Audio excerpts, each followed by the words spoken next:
Welcome to Engage Math, Lesson 24, problem number 1. And today we are looking at the radicals that has a index that's not written, which means it's the square root. So the index is the little number that is actually in the corner.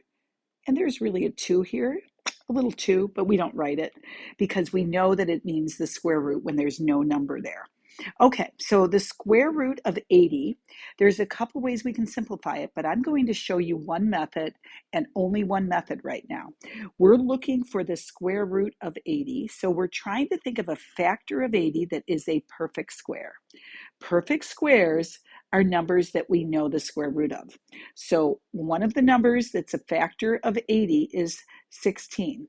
So if you think of our perfect square factors, you can think of 1 squared, 2 squared, 3 squared, 4 squared, 5 squared, and so forth.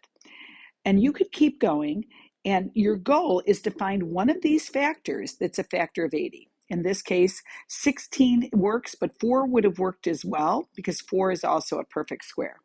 But 16 is a bigger number. And so if you can figure out the bigger one first, you can simplify it in one step versus 2. So the square root of 16 times the square root of 5 is the square root of 80. And I'm going to take the square root of 16, which we know is 4, and our final answer is 4 square root 5.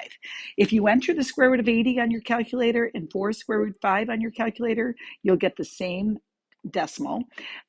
They're both irrational numbers because they go on forever with never repeating and never showing a pattern. So let's go with the next one.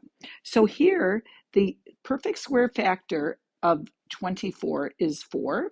So I'm going to rewrite it as the square root of 4 times the square root of 6, and we still have a 3 out there.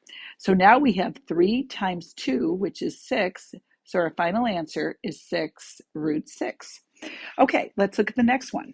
The square root of 150 to the second power, it's just the square root of something squared. It's just 150. Done. Okay, let's look at the next one. So this is going to be 4, and the square root of 9 is 3, and the square root of x squared is x. So our final answer here is just 12x. Okay, let's look at the next one. The answer that a lot of people would want to say is they want to take the square root of 64 and say, oh, this is h to the 8th power. But h to the 8th times h to the 8th would be h to the 16th, not h to the 64. So what we need is h to the 32nd power. H to the 32nd times h to the 32nd would be h to the 64 because we would add those exponents. Okay, this next one, let's start with the 18. Square root of 9, square root of 2. Square root of 9 is 3, so we have 3, and inside we have the square root of 2. The way that we simplify with the variables, p to the third, is there's at least one perfect square in there of p squared. So we think of p to the third as p squared times p, which means the square root of p squared is just p, and the other p stays inside.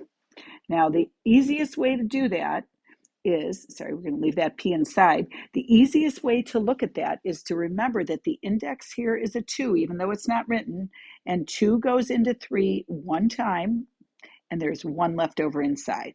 You, of course, don't need those exponents on the p's, but I wanted to show you how we're getting the p on the outside and the p on the inside. Let's look at this last one now. It's 2, which is the index, goes into 11 5 times. So on the outside, we have q to the 5th with 1 q left over inside, or a q to the 1st inside.